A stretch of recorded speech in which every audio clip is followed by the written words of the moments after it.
I don't have the answer, but I'll figure it out. That's definitely a muscle that we work within hospitality. Does this align with who we are? Is this what we're committing to? Referencing my farmer grandparents, I know that food comes out of the ground. Every server had to go to the back of the kitchen to do all their own salads. I was moving around the hotel, checking on people. I hit the dish pit first because that's my favorite spot. MJ wanted to know who, how. MJ who? Michael Jordan. Inclusion is extremely intentional, and I think the belonging follows after that. But if you can't be authentically you, then what's the point? 'Cause it doesn't mean so much in the end. Hospitality is built on connection. The tiny human signals that tell us that we belong in a room. Before the service, before the food, before anything else, there's a feeling.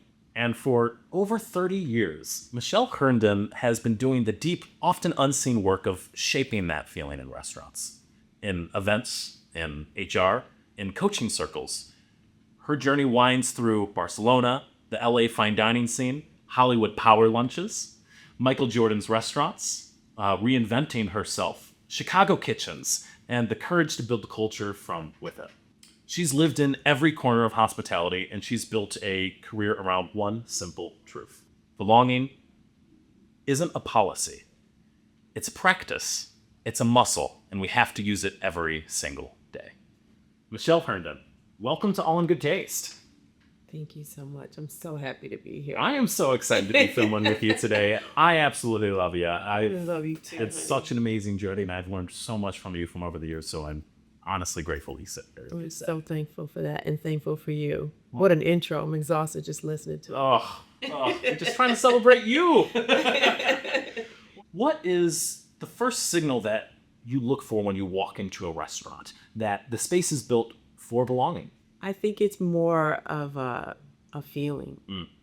It's not that I'm looking for it. Yeah. I'm feeling it. Okay. You know, I mean, and you know, it's as soon as you walk in the host It's stand, the energy in the room. right? How you're greeted, what's buzzing, how people are reacting to whatever energy is circulating around the room. It really, I mean, it's a feeling. There's no doubt about it. It's an intangible. I know your work isn't just simply diversity and inclusion, what you do currently now. Right. What is the difference from belonging to inclusion? What is the difference there? What makes it measurable? I think inclusion is extremely intentional, and I think the belonging follows after that. I think when there's a commitment to inclusion, the belonging follows after that. I also think that these terms obviously have been used quite a bit, over the last 5 years for sure. But we don't want to stray away from how important they are. But I definitely feel that, they almost have like a reciprocity, a reciprocal relationship. Okay. There's inclusion and then there's belonging. And then there's needing to be more inclusion and more belonging. It all one feeds off the other. I truly believe that. Okay. Yeah. Does belonging start in design of the space? Does belonging start in the behavior, the leadership, the energy? What do we need to do to take those first effective steps? I think it's all of those things. I mean, it definitely starts with leadership.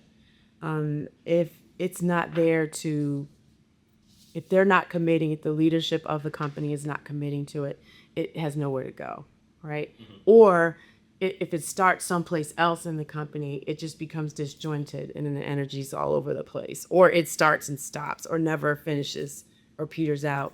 But with the commitment from the people that are actually leading the company and running the company, it starts there. I don't think there's a perfect formula for it. I think we might be fooling ourselves in thinking that there is. For sure. It's not a perfect science. It never has been. But what we said in the very beginning of our journey of doing this is, do we want to be committed to this? Will we continue to sustain this? How will it be sustainable? And I think the only way it can continue to be sustainable is knowing that we don't have all the answers. Got to keep working on it. Exactly. Keep polishing. It's a daily practice, like what you said, it's a daily practice. And I think the easiest thing to do in this scenario to get to help push that energy through with the company is to admit, hey, We don't have all the answers, but we're going to find them. That's definitely a muscle that we work within hospitality anyway. I don't have the answer, but I'll figure it out, right? Yeah. We've done that A million times. Oh my God. But committing to that, otherwise you end up painting yourself into a corner as a business, as a company. And then, the other thing is what are your goals? What is your North Star? I always talk about that. What are your pillars? And if you work for a company that actually has pillars, like some of the ones that I've worked for and currently work for, it makes it a lot easier. You're funny. Isn't that a coincidence? But it's true. I mean, I would, and, we'll probably talk about it later, but, a person's personal North Star isn't any different than a company's North Star. To be able to look to that to say, does this align with who we are? Is this what we're committing to? If not, what is the other thing? So there's a lot of factors, but it definitely starts with leadership and then works its way into the company. That's great, and thank you for that. That was fantastic. And I know we are talking about hospitality in general, and I know you have some amazing stories, and you have a fantastic career in the hospitality space. So I kind of want to jump into the details and how did you find yourself in this industry? Like, let's roll the clock all the way back. Yeah. Your journey started in studying Spanish, correct? Or going to Barcelona. So give me a little bit of that sort of background and where you went from there. My major in college was Spanish. I had done 1 year in high school in Brazil. So when I graduated, I didn't know what I wanted to do. So my mom got me to enroll me into college because I was away. I was abroad. And I said, you know what? I love languages. I'd already mastered Portuguese for more or less. Yeah. Being there for a whole year. And so I majored in Spanish and at U of I. And then at my last year of undergrad, senior year, I was able to finish at the University of Barcelona. So what an adventure. I was all over the place, North Africa, all over Europe, visiting some family in Germany. Okay. But then got back to the States. And it is a bit of there's like a peak and then you're like, okay, real life. Yeah. Got to get back to it. Got to get back to it. So, you can imagine like living in various great apartments in Europe, across in, Europe, in Barcelona, and then coming home to Chicago and then back in your parents' house. Yeah, back in the parents' house, a little bit colder here. A little bit colder, a little more rolls, when you've been sort of free to roam around and enjoy it. Yeah. Well, from that trip I know we're going to get into, your first job in hospitality. Was there anything from them that like stuck out to you about like seeing how people took care of each other differently, like overseas, that maybe started this little journey or something for you and what you're doing today? It actually started with my family. So I'm my mother's from Poland. She's a Polish immigrant. For those of you that have immigrant parents, well, it's an experience. But growing up in my mother's household, my grandparents' household as well, they were dairy farmers in Wisconsin. Okay. But very, very much hospitality-driven culture in the Polish culture. A lot of European cultures that way, where there's lots of food and there's lots of taking care of. Yeah, you're so taken care of and you're just doted over, and that's the way my grandmother was. She's a great cook, so there's that. I saw that and experienced it again when I was there, but it was familiar to me. Yeah. Because I understood what it was. That was a language I spoke. Yeah. Naturally. That my grandparents showed us. And then coming back to Chicago and trying to figure out what are the next steps. You're supposed to know what you want to do with your diploma. I mean, What are you doing with a Spanish major? I don't know. Okay. So while I was figuring that out, I said, well, I've got to make some money, and I definitely need my own place. Yeah. I need my independence. Time to move out, yes. So waiting tables it is. Hey, and I think you started waiting tables at a Red classic. Lobster. Yes, good old Red Lobster. Yes, and yes. I believe you... In my hometown of Matson, Illinois. There you go. And you quoted this to me last time. This was before the famous cheddar biscuits Yes, existed. they did not exist. No. So we're talking... We're talking a minute ago. Lobster. Yes. Vintage. Oh yes. Indeed. Yeah, I got that job easily. Waiting tables. For sure. It was a bit of a shit show. You take your order, get a drink order, do the food order, and then every server had to go to the back of the kitchen to do all their own salads. You know, with those type of meals, always a salad included. They had you making the salad course Oh or my something? God, it was such a mess. This is the shit show part. So you're back there in the kitchen and you're on a time crunch because if you can't turn your tables, you can't what? Make any money. So we all run back there and it was people, you know, we were just jockeying for position and trying to get our salads made and on a tray and out the door. And then, you know, the rest, the kitchen brought by, but it was a lot. And you had to bring your own food to the table and all that stuff. Super old school. And I'd walk out of there with a handful of cash. It was nice. It was like, okay, this is instant gratification. I'm getting my money now. Yes. Okay. You know, there's something important about getting that money now, too, you know? Especially to a young person. Oh, for sure. And what did that experience specifically at like Red Lobster, right? What did that teach you about people? Just Well, it's a very family-oriented restaurant, right? So, like on Sunday, you know, afternoons after church, everybody's in there with their families and celebrating special occasions. You know, the day, you know, during the week was a little bit different. Then there were date nights and For sure. stuff like that. But I definitely felt like it was a natural inclination. I definitely felt like, okay, this is good making this kind of money, but it definitely wasn't quite my style. So then let's talk about something that was your style. Right. Because right after Red Lobster, you did quite the elevation. You were I telling went me... from 0 to 60. Yeah, tell me about that. So What was the next step? I Where went did we go? from the shit show that was a salad bar right straight to fine dining. So I answered an ad in the paper because that's how you found a job back then. Yeah. And it was for this really chic boutique hotel in the Gold Coast in Chicago. I think it was one of a kind. I mean, the first of its kind, I should say. Right on, was it Bellevue? So it was called 21 East, Bellevue, Hotel 21. And I applied for the position. I went and did an interview with the general manager. I walk into the hotel, and it is gorgeous.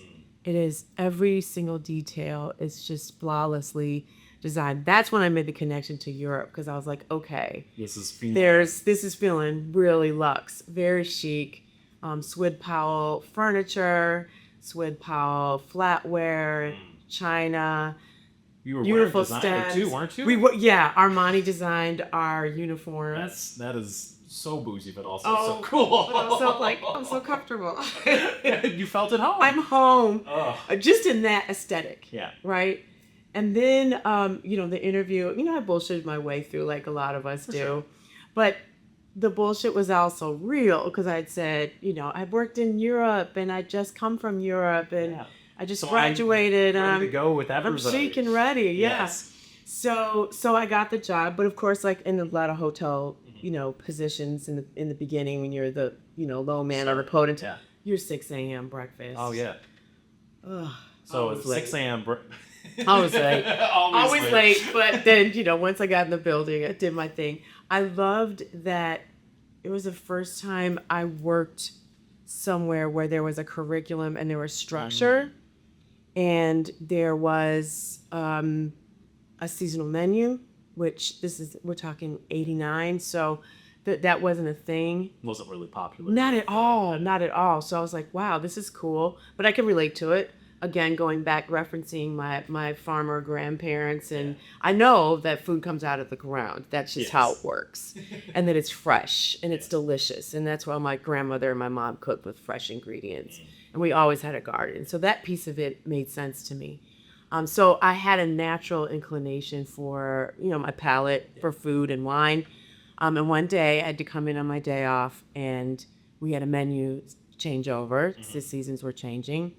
And they had the entire menu out. It's like laid out. In one of the banquet Also, rooms. some of the best days at restaurants is a new menu change. You taste everything, drink everything. so It is good. such... Well, this is my first one, right? Well. So I didn't know what to expect. Yeah. So they had the entire menu laid out in the room, and I'm just sort of walking through the room, and I have commentary out loud for the plating and for the food, and haven't tasted anything yet. little did I know that one of the chefs that was there from LA was sort of watching all of us and clocking my reactions to everything. Yeah. And just like who's invested and Yeah. what servers are and aren't. And I just felt I had a moment. Not I think it was the next day we had a wine tasting, and I remember sitting in a booth and getting this education of wine and thinking, I'm at 24, 25 at the time. This is really cool. I feel so taken care of. Like they're giving me everything from the costume Yeah. to the knowledge. Really focusing on that education. Yeah. Pulling people into the space and like honestly sending some huge wins for like classic hospitality, which is internal, right? You talk about that. And that was the first experience I had where I thought, wow, I love this. I want to keep going. Yeah. And then I know you did keep going. Yeah, I did. You left Chicago. All the way to LA. Which I know there's a little story with. Yes. So that said chef who was clocking me, we started a conversation, and it was a friendship in the kitchen. We talked a lot about food and ourselves and got to know each other. So it wasn't like love at first sight, at least for me anyway. But like, this is some good food. Yeah, this is. Yeah, but very interesting. And I realized, I'm really attracted to this person's mind. I really love the way he thinks, his style, his philosophy of food was so interesting to me. It just woke something up in me. And we spent time, cruising around Chicago, and it was my first time trying sushi. There were so many firsts for me. For sure. With him. And so, eventually he was like, hey, we're opening a beautiful restaurant in Los Angeles. And if you want, you've got a job right off the bat. Yeah. Do you want to come out and try this? And with the caveat that, if this doesn't work, it's all about you. Okay. It's not just us. It's not us. It's about you. me. Yeah. So packed it up, went out there and started hosting at the door for this beautiful restaurant. More fine dining, same chefs, and just falling into a world that I couldn't have dreamed of. And I know when you moved to LA, obviously it's a very different dining scene too. Oh, God, right. yeah. So I know you were. This is kind of tying back to our Hollywood lunches, right, or like power lunches. Mm-hmm. I know you were taking care of some pretty high-profile guests. I think you had a couple star regulars too. Yeah. If you're allowed to let that slide or share any of that. Of course. I mean, this restaurant was right in the pinnacle of Hollywood, and it was still that time where people would come in for a power lunch, and people were drinking beautiful wines and having these luxurious lunches. And Paramount Studios is right down the street. So yes, I mean, Henry Kissinger, Sherry Lansing, people were having these things that you see on TV or movies are real. Like they're happening. They're happening. They're right there in front. But the one thing that's so funny, when I first moved to LA, my chef boyfriend at the time, he grew up there. Yeah. So he was part of that culture. For sure. And he would tell me, like, you're going to see a lot of high profile, famous people. Mm-hmm.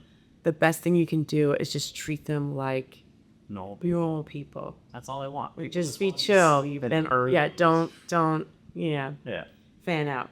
Absolutely. And so that stuck with me. He was such a mentor to me, even though we're in a relationship. He was very, very knowledgeable. That was the best advice, because it was definitely a precursor for the rest of my life. Oh, absolutely. And I know you also have some other crazy stories from LA too. I'm pretty sure I'm not going to say involved, but you witnessed a still unclosed cold case. Yeah. Correct? Correct. Yeah. So, Los Angeles was a little wild and loose when I first got there. It was like the early 90s, and everything from Rodney King, O.J. Simpson trial, all that stuff was happening, the riots. Yeah. All that stuff was happening within the first couple of years that I was living there. So I was just like... I mean, the tension, and I'm sure so much dealing with that. The city was literally on fire. There was smoke everywhere. We lived in an area that was very close to that area. It was a little wild. So I started waiting tables at an Italian restaurant. Okay. And the owners to this day are like my California parents. I actually just saw them a Right. couple of weeks ago. They're amazing. And they said to me, if you come work for us, we'll take good care of you. They met my parents eventually, and they said the same thing. And not to get off track, because I'll get back to the crime scene. Crime scene, yes. But it did inform the rest of my life. They really were like parents to me, and they looked out for me. And I was able to look my California mom in the eye last week when I met her in New York and said, that stuck with me so much so that I am now that mom to Eddie. Yes. And I assure many parents that I am taking care of their kids as long as they're in my charge. Yes. Anyway, I digress. So I'm pulling up to work and I'm parking and I'm noticing as I'm pulling up that the alley Yeah. between the one street and the other that basically encases the restaurant is blocked off with LAPD. There's helicopters in the air. It's literally like a movie set. Yeah. And I park and I get in. I'm like, what is going on? And so they're like, there's a body in the dumpster of our restaurant in the alley. Like That I've heard a lot of crazy hospitality stories of like bad service, things of this, like Oof. nightmare guests, this and this. Yeah, This is a whole other Yeah, animal. it was bananas. Yeah. Mind you, it was so hard. Now you got to set up your station. Yeah. You got to polish everything. You've got to focus. Yeah. And this is just taking over. It's such a distraction. Yeah.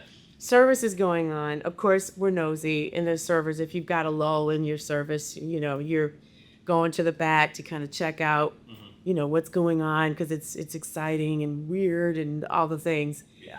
And there's this cop that's like walking down the alley, and I'm like, oh, he's handsome. Mind you, I've already broken up with the show, so it's fair game. It's fair game. We've moved on. We've moved on. Yeah. And I said, oh, that's a handsome guy, And I was like, oh, he's not even looking at me. Oh. It's like, Might be a little preoccupied with, well, what? A body in a dumpster? I mean, whatever. But it was funny because that night I'm doing my checkout, counting my money and stuff. And our chef, who's part owner, Italian man, walks up to me and he hands me a card. He's like, here, you owe me a favor. I was like, what? And I look at the card and it's this dude's card. See, he did He see did you. see me! He saw you. He knew. See. Yeah. So the rest of that is history. We ended up dating for a little bit, but it was crazy. Yeah. There were crazy times. There were plenty of earthquakes and riots and things, and he was very protective. And I really, to this day, feel so thankful that I had him looking out for me. That's great. Yeah, but the way, people... The way would, it happens, Yeah, it's people would natural. ask, Yeah. how did you guys meet? And I'm like, well... Yeah. Nuts. Well, to turn a little bit from there, we're going to Yeah. start bringing it back to Chicago and your Yeah. journey back home. Yes. I know this gets a little bit more somber, so Yeah. a little bit there, but So good. what brought you home? Mom. When I moved to LA Yeah. with the family, they all, of course, as a family unit, we do everything together. So when they dropped me off in LA, she said, you're in LA now, make it work. You can't come home. You need to, Make it work. yeah, make it work. Yeah. Immigrant parents. Well, I did for 13 years. Yeah. And then the irony is that, of course she didn't want me to come home for her, but I was like, how could I not? I have to. I was out of hospitality for a little while, actually in HR for a big company, clothing company, and staffing and hiring for stores, for the limited brands. And that job was sort of coming to a close. And at that time, I was just like, what do I need to be doing? Yeah. And I was already coming back and forth to Chicago from LA to take care of my mom with my sister. And finally, I just decided, I'm like, 30 days from now, I'm gone. I gotta go. It was definitely the end of an era of a beautiful life there. My friends were so supportive, and so shocked and saddened. And, of course, it was a really rough time for everyone. And I'll never forget, pulling away from my apartment and thinking, I don't know what's gonna come of this, but I'm gonna just go bravely, forward. And my dad and I drove all my stuff back just the way we brought it out there. And I remember leaving one of my friends on the stoop of my apartment building, and she was just, so shattered. So, and I know it happened for a reason. Yeah. There's so many full circle moments since then. But yeah, within like the first 2 weeks I got here, she had passed away. So I needed to just sort of sit down for a minute and just, woosah, and figure out, okay, what is it that I want to do? So I got on the road, I did some production work. I was telling you that. Did a tour with Missy Elliott, which is fun. That took my mind off of things. I would imagine it A little bit. just a little bit. Yeah. Spent some time in New York, and as I was living here, and actually was living right here in the West Loop next to the now Hoxton Hotel. So full circle again. Circle indeed. my Everything God. comes back. It's You never know why you're in it. Yeah. But as it's happening, you're just pushing forward. So, so I said, okay, now I need to get busy doing something and stay busy. And so I said, what is the one thing that I could do that would make me feel the most at home? Yeah. Now that I have my hairdresser, my nail person, my yoga studio, I need a job. You got to get a job. Bankroll all that shit. And so that chef boyfriend, ex-boyfriend from LA, said, hey, I think I know someone. There's a chef that we used to work with at that restaurant that we opened back in the day, that's now head chef at a restaurant called 160 Blue. I'll call him and tell him you're coming. Yeah. And go check it out. Go have a conversation. So I show up. It's right by where I live, so it was easy to get to. I'll never forget, it was winter, and I parked in the parking lot. There was a ton of snow like there is now. And I asked for the chef, and I saw his ass down the bar, and I'm in the beginning of the vestibule of the restaurant. And he whispers to this person, tell her to come back tomorrow. And I realize he doesn't know who I am, but I'm just like, okay, fine, I'll come back tomorrow. So I call my ex-boyfriend, I'm like, what the hell? Yeah. And he's like, wait a minute. And as I'm getting into my car, I see the chef through the windows of the restaurant go, holy shit, I think I think he just turned away from the show. Person, for sure. And so someone yells out the door, come back, you know. And I come back in and true. Did you make him wait a little bit in the car? No, too cold, ain't it? Too cold. It was too cold for all that. That's fair. I came back in, and he's a Frenchman, of course, and he was like, oh, Michelle, I'm so sorry. I didn't realize it was you. It's been so many years. And I'm like, it's fine. Had an interview, but it was cool because what I said was, I don't know exactly what I want to do, but I know what I don't want to do. Yeah. And that is be a manager, have any safe codes, keys, no responsibilities. I just need something to keep me busy and occupied for a little while I figure things out. So I started hosting, which is easy. Yeah. And then a couple months later, the GM came to me and said, I've seen your resume, and you have a lot of experience. Doing a little bit more. Yeah. I'll get you doing some more things. So, he said, our private events person is leaving. We'd love to have you take a shot at it. What do you think? I said, I'm happy to talk about it. I make no promises, but it sounds interesting. So I'll see what I can do. And I took the position.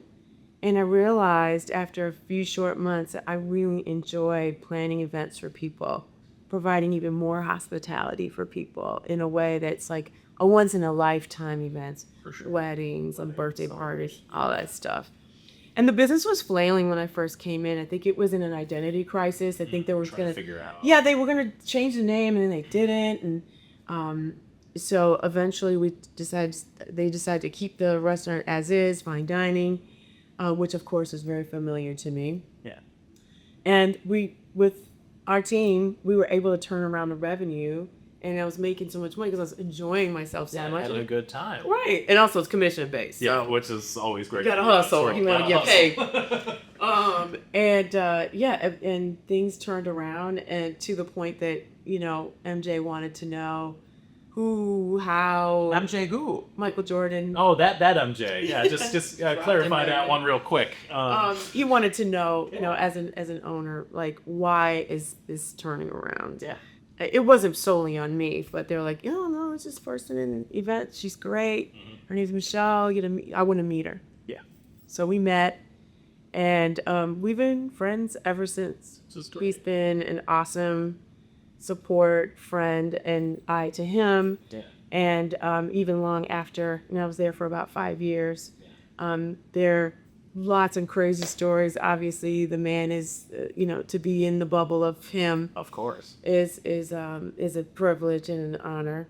But also that advice that I got from that chef was really helpful. Of treat him just like a regular human being. Yeah. Man puts his pants on one leg at a time, just like everybody else.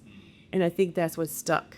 That we were real with each other. Real people. Yeah, Real got to know the people. family. Yeah. So to this day, he's somebody really special to me. And it launched my career in Chicago. It definitely helped get me out there. Yeah, Yeah. absolutely. And I mean, moving on from there, right? You were with that team for a bit, and then I know you made a transition over to. Am I jumping the gun yet? Or I've been back to hotels, Okay. which is interesting. And even as I'm talking about it, I'm realizing I'm back in another fabulous hotel, doing the same thing, but asked for by name by a chef to say I used to work with him at 160. Yeah. And he said, hey, if we're gonna bring a private events person in, I'd like you to go try to find Herndon and see if she'll come in here. Yeah. Because a lot of the work that you do in events is collaborating with chef, collaborating with the front of the house, the guests, the sort of trinity of hospitality, like a liaison between everybody, 100%. making sure that everyone is happy all the time. Exactly, giving chefs That's what they quite a need. lift. That is quite a lift. I enjoyed it. It definitely was like, I had that muscle that I would flex, and I really do think that once you get a chef to endorse you, literally, yeah. So I came in and reconstructed and worked on that project for a while, until I got a call back from more circular. Same stuff. people from 160. We're building a new restaurant with the Boca Group called Belena, and as you know, yes. And it was a fabulous project. It was so exciting. And one of the things I realized was, as much as luxury hotels are so beautiful and so high energy and all the things, it's the guest that's paying this incredibly large room rate has incredibly large expectations. And I just knew I was a restaurant person. I was not a hotel person, and all that comes with that. So it was good to see for about a year and a half. Because life's just as much about what you don't know. Oh, for sure. What you do. Figure it out. What you want and what you don't want. Yeah. And what I knew was I didn't want that. So that's okay. I left on a high note there. And I know you have some good stories with Chef Pendel as well. Yes. I mean, sweetheart, love him to death. Man, the first time I met him was at the Bristol, and we were sitting there talking, and it was a Saturday afternoon, so you can imagine how busy his mind was. But the owners wanted him to meet me to make sure that, if I was going to be the director of events there, that, there was a sign off there. And he couldn't have been less interested in talking to me. But I get it, for good reason. He's busy, man, and we're going into service, so I get it. But instantly had so much in common. My farming background, our Polish heritages, and just so many things. So once we got to know each other, it was like we were sort of realizing, especially years down the line, that like, oh my gosh, it was you that I was meant to know. Yes. And he's been a great mentor and support throughout all these years since, and influence on everything from how I treat people to how I even cook at home. He's such an amazing human. I couldn't say more about him. It just He's great. He's Like- also, yeah, I love CP. Yeah. CP is fantastic. Okay, now I feel like we want to pivot a little bit and kind of talk a little bit more about like the work that you're doing today. And Yes. how we build culture and how we build systems and how we put these things into play to, you know, take care of and look over people. Yeah. When did you first notice the gaps in belonging in the hospitality space? Well, I think it was a little bit less of the gaps and more of like when I was in my last project that I opened and I was in the director position or events, CP and I, and then of course obviously with Stephanie Izard, great project, but I was so tired. Yeah. I was like, wow, for the first time I feel like I might be running out of gas. I might be a little less interested in providing the guest experience. And at the same time, Aiden, I was moving around the hotel, checking on people, you know, dishwasher. I hit the dish pit first because that's my favorite spot. Oh yeah. And the prep team and cooks and chefs. And people would pull me from the office and say, hey, do you have 5 minutes? Can I talk to you about something? I've got questions about my career, or I need to have this difficult, uncomfortable conversation with someone. I just want to get your opinion. Yeah. Your opinion. I kept hearing that. I was actually more inclined to move into a coaching space, like out of hospitality. Yeah. So when COVID hit, I sort of took that as a sign to go study, and you've got this free time, get into some spaces where you can flex that muscle and learn more. So I was part of a women's coaching sort of group, and I was loving it. And people were still, you know, during COVID, we were still very tied and connected to each other, you know, as a company. Yeah. And I was helping people with their SNAP benefits and helping them with their unemployment because it was such a drag. I mean, Absolutely. I went through a lot myself. So I thought, if I can figure this out, let me help someone else. Yeah. So it slowly got back to the HR team that like Herndon's helping people with their paperwork and the things that they need, their essentials while they're not working. And then of course, at the same time, George Floyd was murdered and the world was on fire again for different reasons, but similar reasons, actually, same reasons. I mean, all throughout the picture, I think in my career, the belonging piece was missing for some. I can't say it was fully missing for me. Yeah. In my experiences, I always felt like I belonged at the table. Yeah. There was an inherent, I think that's something that my parents instilled in us growing up. But not everyone has been reared that way. So I feel that if I can offer any support or advice to someone about belonging, is the very first thing is, what are you, as an individual, where are you coming from? What are you looking for? What are your goals? And then empowering them to get, you know, pull up to the table. Yeah. And I've always sat at tables just sort of with this, maybe a naive knowing that, oh no, I belong here. I'm something I'm here. Absolutely. How do you stand your ground and support others when works maybe gets a little political, a little emotional, a little messy?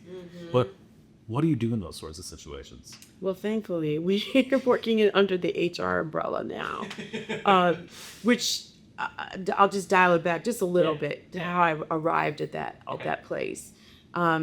So, you know, our social team was working on a posting. Of course, a lot of companies were posting at the time when George Floyd was murdered.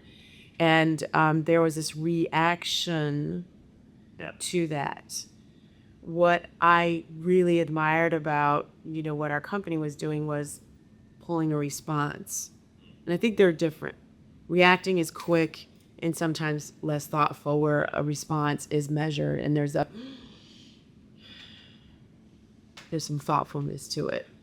And I was asked my advice about, you know, reading a post that they were going to put up. Yeah. And I teased our CMO at the time. She's a good friend of mine. And I said, oh, you're going to call your only black friend to weigh in on this issue. Yeah. But putting some humor by it, you know, behind it. Sure, that also takes a little bit of takes the pressure off. Those sorts of conversations. Yeah. With all, and taking it seriously. the fact that, the way I was approached was so just class. Yeah. We admire you. We think, we really, admire you and what you stand for and your opinions. And I read the post, and I got to say, Aiden, it was spot on. It was thoughtful. And I said, I was still on my coaching track. Like, I was going to probably slide on out Slide away soon. from the Yeah, hospitality away space, from yeah. hospitality.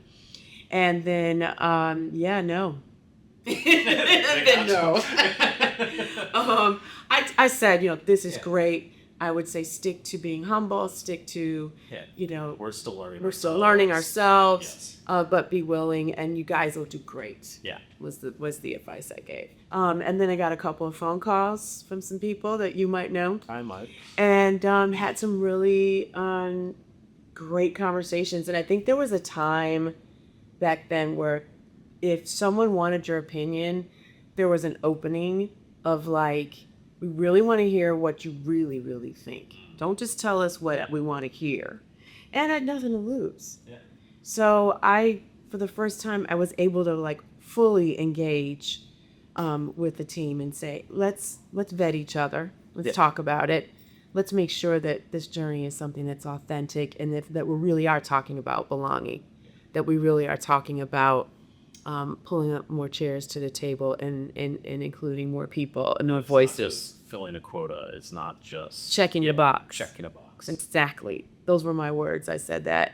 And, I think the best thing that we could have done early on, and it's nothing like being able to look back at that time now, Yeah. that the intention was, we are going to always look for the solve. Sometimes there won't be a solve, but our heart's going to be in it, balanced with the pillars of what we stand for. And one of them is belonging. Yeah. So how do you constantly take that back and find the belonging is making sure that you're, there are HR policies, there are state laws that we have to follow in certain things. And then there's also within the realms of how it relates to the workplace, so that things don't get so messy, so they don't just spin out of control, that there's guardrails there. That you can get creative with it, but there has to be structure. And it's really great that the one thing that we really, really wanted to do was to make this a culture of belonging. Because it is, of my humble opinion, that if you are a great leader, you are listening, you are paying attention, you're doing less talking, and really focused on what your teams lead. So moving from a guest-facing position to a now employee-facing position was right where I wanted to be. Asking the question, how can we as a hospitality industry expect all this hospitality to flow through our spaces if we're not modeling that for the teams, for our people? You got to feel that when you walk into a room. So thankfully, even now, something like that becomes culture grows roots, because it's in everything that we do in a company. Yeah. How do you pull that out? You can't just pull that out. Well, how do you pull it out? You can't. Because it's people are less likely, I truly believe, to have any, or I should say, have less doubt about if they're being taken care of or whether they belong or not, by how much attention and time and energy the leadership team provides for the employees. Just like when I came to that hotel and I've got the suit and the education and all the tools that I needed to do my job well, but also to enrich my life. My dream is that people walk out of wherever room I'm in with them, taking that with them for the rest of their life. That's just basic, fundamental. It's not, yes, there's education in diversity, equity, and inclusion. Courses that you could take, courses that I took. Yeah. But getting back to the leadership piece it's not a full solve, but it takes care of a lot of things when you as a team member are like, yes, my boss or the person I report to truly cares about me, and they're listening and they're responding and not reacting. That's the good stuff. That is the good stuff. Mm-hmm. Wow. Yeah. Sorry, I just got so drawn in there with that last little section there. I lost where I was going with that. Thank you. I mean, I've been told that a few times. yeah. I mean, you do have that incredible way about you, and just working with like you in general, because I mean, we do work together outside of this, to like, Yeah.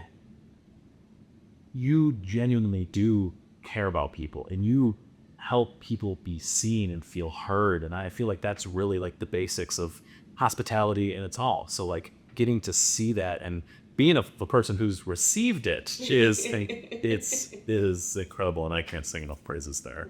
Is there any other things you would like to share on that segment about? Yeah. I know you've mentioned pillars a few times. I know you mentioned a few things like that. Is there any other things that you feel important that you want to talk about or you want to cover in the space of belonging? Yeah. I mean, the mentoring that we offer is so organic, which I love, because if someone really truly wants to learn something or just needs to be supported, it's just like serving a table, Aiden. You know when you walk up to the table what kind of guest you're getting. Do they want a butler? Do they want a comedian, an entertainer? Some people want a quick couple of minutes, like they just want to bounce something off of me, and others want to stick around. I've had people say, no, I want to talk to you once every 2 weeks. Yes. We need to be on We this, gotta chat. on We this gotta- train. Yep. Right. And there have been times where I've literally sat across the table from someone who looks like me. Yeah. And I've teared up and got emotional because I didn't have that coming through the ranks of being the only woman of color in so many places. I will say this, though. My mentors, even though most of them were white men, were people, humans, that believed in me, believed in my talent, and were willing to share their time with me. And so, yeah, I was less likely to assume that there was anything other than good intentions there. And so that was definitely modeled for me. And I want to model that, for anyone that wants to take the time to sit with me and listen, learn. But 9 times out of 10, I'm listening to them. I mean, I don't have it all figured out, even with this much time. As a veteran, I think you realize there's so much more to learn. And our young people are so brilliant. And I love everything about how they think and how they feel. So many feelings. I'm a feelings person too, so I get it. Yeah. But I also want to give them the space to be themselves, but also to be strong and to have a foundation. Because this world is not always kind. And being a Black woman in this industry, there's still so many rooms in some rare air that I sit in by myself, with myself. And I want to see others be able to see themselves in that way too. So that's very fulfilling. And I always said, as long as I keep feeling like there's purpose, I'll keep doing this thing. And this hospitality, this business is never ending. Yes. It just gives and gives and gives. It's Yeah. Well, I'm happy that you keep finding your purpose, because I love talking to you. So Thank you. Of course. Well, Aiden, I wanted to say this before, and I'll say it now. I think we all, as humans, we all start off with a job, right? Mine was Red Lobster, waiting tables, what have you. And if we're fortunate enough, we end up with a career path, right? We're all finding that space. And then there's the next and final level, which I think, and this is, again, just my opinion, you get to your calling. This feels like calling space for me. That's great. Yeah, it's a true blessing. That is a blessing. Yeah. Well, thank you so much for sharing all that with me, Michelle. This has been This has been Pleasure. fantastic. We are now on to our last section of All in Good Taste. So we love to do a little thing that we refer to as our tasting menu. It's a set of 6 questions that we ask every single guest. And it's just really interesting and kind of inspiring to see how people respond, the different experiences and different journeys, because we are encompassing so many different areas of hospitality. So we're going to kind of just jump right into it here. Do it. So first up, we have our amuse-bouche. Of course. What is the smallest gesture of hospitality that's had the largest impact on you? Simply when someone stops and says, "How are you doing? Are you good? Are you okay?" Feeling good to check it in. Yeah. Yeah. Especially when it's people that usually I'm doing that for. Yes. I've had that turned on me a few times, and I'm like, I actually not Leave it. great. Thank you. Yeah, being seen. Basic. Yeah, in little micro Little micro ones. windows. I love that.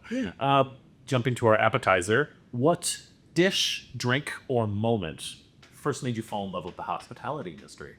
Well, I think probably in that first hotel and then in Los Angeles, because we were surrounded by so much talent. I mean, barring the celebrities, there were so many celebrity chefs that I got to meet at that time too. So there was endless amounts of things. But I would say that particular chef's food. But if we're going back to the very, very beginning, it would be my grandmother's food. I definitely, even my chef boyfriend at the time was like, "Your grandmother's she could cook circles around my sous chefs." I was like, I know. she's a badass. Love that. And then jumping into our entree, what is the hardest part of the work that the guests never get to see? Oh God.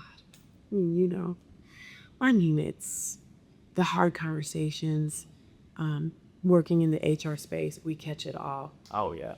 We catch it all from I can't even imagine. So, COVID and people being sick and people passing away suddenly. It's those real human experiences. We kind of run, a small town, yeah. right? And people live all over the place, and there's a myriad of things that are happening at any given time. And I always talk about, you never know what people are walking around with before they even walk in the door. And that's the guest, that's the employee, and anyone that's working for the company. The leaders are navigating so many crazy things before they even step inside.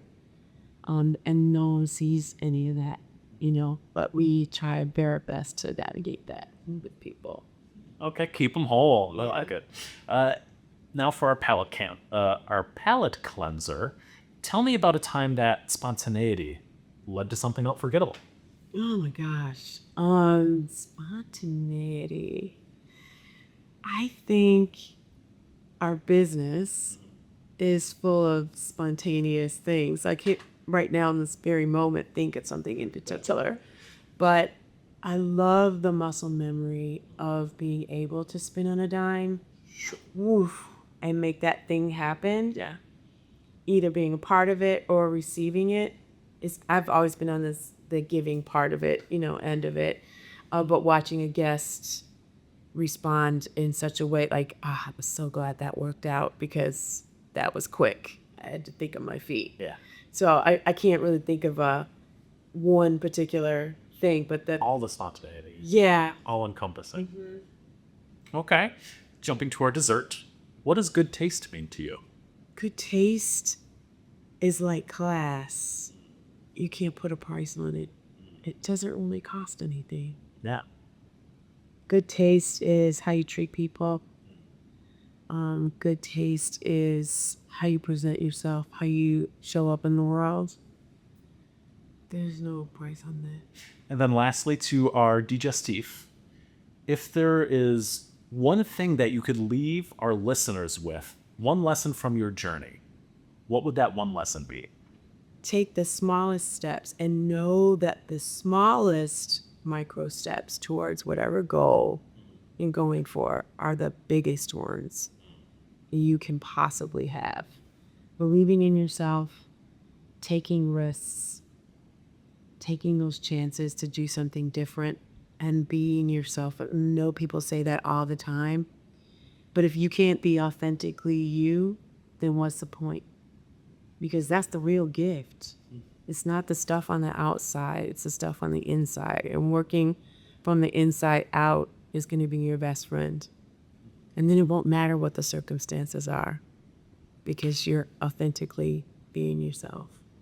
Thank you, Michelle. That was great. Thank you for joining me for our little tasting menu at the end here. Thanks for having me. Michelle, thank you for reminding us that belonging isn't simply a policy. It is truly, truly, truly a practice.